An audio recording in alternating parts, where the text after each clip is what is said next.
मित्रांनो, आपल्या स्वयंपाकघरात अशा अनेक गोष्टी असतात, ज्या औषधासारख्या काम करतात, पण आपल्याला त्यांची योग्य माहिती नसते. अशीच एक बहुगुणी गोष्ट म्हणजे इलायची किंवा वेलची. इलायची फक्त तोंडाचा सुवास वाढवण्यासाठी नाही, तर आपल्या शरीरातील पचनक्रिया सुधारण्यासाठी आणि रोगप्रतिकारक शक्ती वाढवण्यासाठी अत्यंत फायदेशीर मानली जाते. आणि दुसरीकडे मध म्हणजे हनी, हा निसर्गाचा एक असा चमत्कार आहे, जो अँटीबॅक्टेरियल आणि अँटीऑक्सिडंट गुणांनी समृद्ध असतो. पूर्वीच्या काळापासून मधाचा वापर शरीराला ऊर्जा देण्यासाठी आणि खोकला सर्दी बरी करण्यासाठी केला जातो. पण विचार करा, जर आपण या दोन्ही गोष्टी म्हणजेच इलायची आणि मध एकत्र करून खाल्ले तर काय होईल? आयुर्वेदामध्ये या दोन्हीचे मिश्रण एक शक्तिशाली औषध मानले गेले आहे. हे मिश्रण एकत्र खाल्ल्याने शरीरातील विषारी पदार्थ बाहेर पडतात, चेहऱ्यावर छान चमक येते आणि पुरुषांमध्ये देखील याची खूप फायदेशीर मदत होते. तर आजच्या व्हिडिओमध्ये आपण हेच जाणून घेणार आहोत की इलायची आणि मध एकत्र कसे करायचे आणि याचा उपयोग कसा करायचा, कोणत्या वेळी खायचे जेणेकरून याचा आपल्याला पुरेपूर फायदा होईल. तर चला सुरू करूया.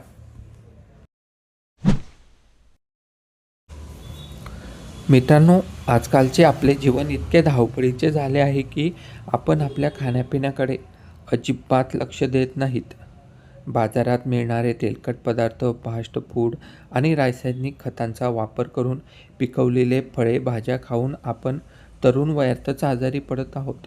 कधी पोट बिघडते तर काही होते.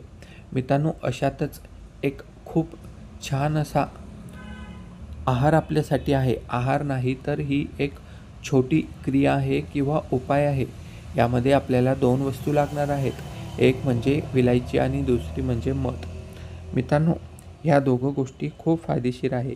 इलायची ही प्रत्येक भारतीय घरात मसाल्याचा पदार्थ म्हणून किंवा तोंडाचा सुवास वाढवण्यासाठी वापरली जाते. तर मध हा आरोग्याचा खजिना मानला जातो. पण जर आपण या दोन्ही गोष्टी एका ठराविक पद्धतीने एकत्र करून खाल्ल्या तर आपल्या शरीराला जे फायदे मिळतात ते पाहून डॉक्टरही थक्क होतील.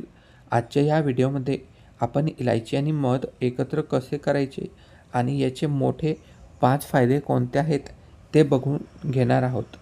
चला तर थेट मुख्य मुद्द्यावर येऊ. सर्दी आणि जुना खोकला किंवा गळ्यातील खवखव पूर्णपणे बरी होते. मित्रांनो, हिवाळ्यात किंवा पावसाळ्यात अनेकांना सारखी सर्दी होते, छातीत कफ जमा होतो आणि खोकला काही केल्या थांबत नाही. अशावेळी इलायची आणि मध हे अमृतासारखे काम करते. इलायचीमध्ये असे काही नैसर्गिक गुणधर्म असतात जे आपल्या श्वास येण्याच्या नळ्या साफ करतात आणि फुफ्फुसांना ताकद देतात. तर दुसरीकडे मध हा गळ्यातील सूज आणि खवखव कमी करतो. जेव्हा हे दोन पदार्थ एकत्र शरीरात जातात तेव्हा छातीतील जुना कफ वितळून बाहेर पडतो आणि खोकल्यापासून आपल्याला लगेच आराम मिळतो. आणि दुसरी गोष्ट म्हणजे पचनक्रिया लोखंडासारखी मजबूत होते. मित्रांनो, आजकाल प्रत्येक दुसऱ्या माणसाला गॅस, ॲसिडिटी, अपचन आणि पोट साफ न होण्याची तक्रार असते. जर तुमचे पोट रोज सकाळी नीट साफ झाले नाही तर शरीरात अनेक आजार तयार होतात. इलायची आणि मधाचे मिश्रण पोटासाठी वरदान आहे. हे मिश्रण खाल्ल्याने आपल्या पोटात अन्न पचवणारे पाचक रस चांगल्या प्रकारे प्रमाणात तयार होतात. यामुळे तुम्ही जे काही खातात ते व्यवस्थित पचते. गॅस आणि छातीत होणारी जळजळ काही दिवसातच कायमची बंद होते आणि जुनाट बद्धकोष्ठतेचा त्रास मुळापासून थांबतो. तिसरा फायदा म्हणजे शरीरातून आतून पूर्ण स्वच्छता होते. मित्रांनो, आपण जे काही बाहेरचे जंक फूड खातो किंवा प्रदूषित हवेत श्वास घेतो त्यामुळे आपल्या शरीरात, रक्तामध्ये आणि यकृतामध्ये विषारी कचरा जमा होतो. या कचऱ्याला विज्ञानाच्या भाषेत टॉक्सिन म्हणतात. इलायची आणि मध शरीरातील हा सर्व विषारी कचरा लघवीद्वारे बाहेर काढून टाकतात. जेव्हा शरीराची आतून नसा साफ होते तेव्हा त्याचा थेट परिणाम आपल्या चेहऱ्यावर दिसतो.